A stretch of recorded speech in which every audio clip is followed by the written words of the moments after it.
السلام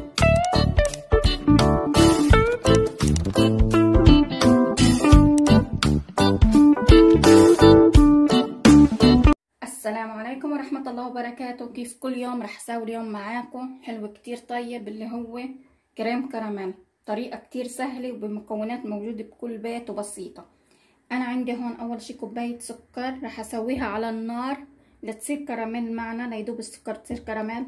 هلا انا هو السكر لازم ابيض، بس جبته الكيس وطلع غامق شوي، شايفين لونه.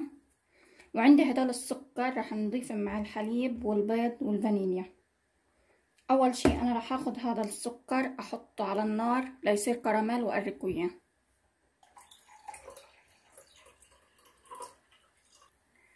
هلا عبال ما يخلص السكر انا حطيت هون الاربع بيض، احط فوقيهم كيس الفانيليا كله عشان الزنقه.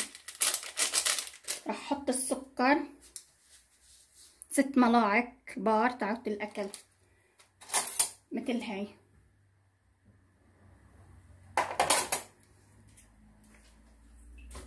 هلا رح اخلطهم كتير منيح ليدوب السكر.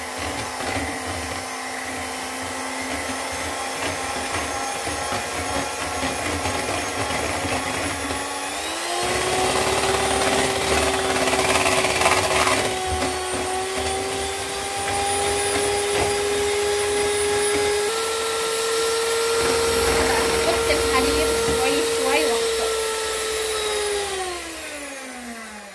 رح احطن على الواحد.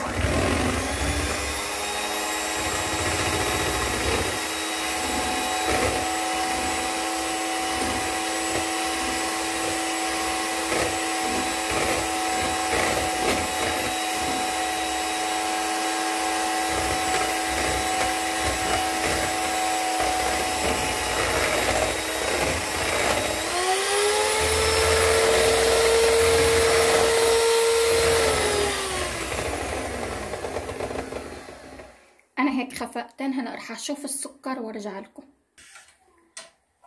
انا هيك كرملت السكر زي ما انتم شايفين. هلا رح اديره بالصينيه، عندي قالب هون رح احطه فيه زي ما انتم شايفين. انا حطيتهم بالصينيه بقلب الكيك.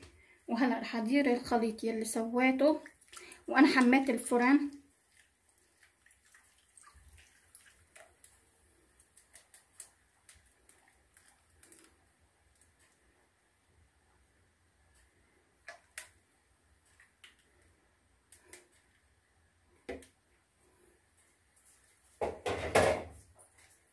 هلا بعد ما حطيتهم بالقالب رح اجيب صينيه فيها مي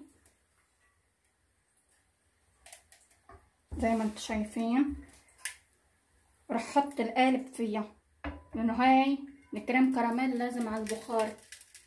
بلش يطرطق السكر لانه سخن ونحطت بمي بارده، بس ما بأثر. هلا رح احطها بالفرن من يعني الوقت تقريبا بدكم تقولوا من نص ساعة لساعة، وبقولكم بالنهاية الوقت المظبوط. هلا رح احطها بالفرن على نار وسط وارجع لكم. انا هلا حطيتها بالفرن زي ما قلت لكم على نار وسط لمدة يعني من نص ساعة لساعة او حسب الفرن اللي عندكم، وبس تخلص ان شاء الله بوريكم كيف طلعت. انا هيك خلصت للكريم كراميل، تركتها بالبراد شي ساعتين 3. شايفين كيف فاصلة عن القالب. هلا رح اديرها بصينية وارجع لكم.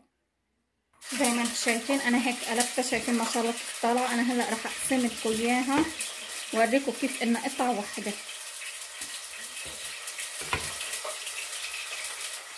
شايفين قطعة واحدة طلعت معنا، وهذا السكر المكرمل.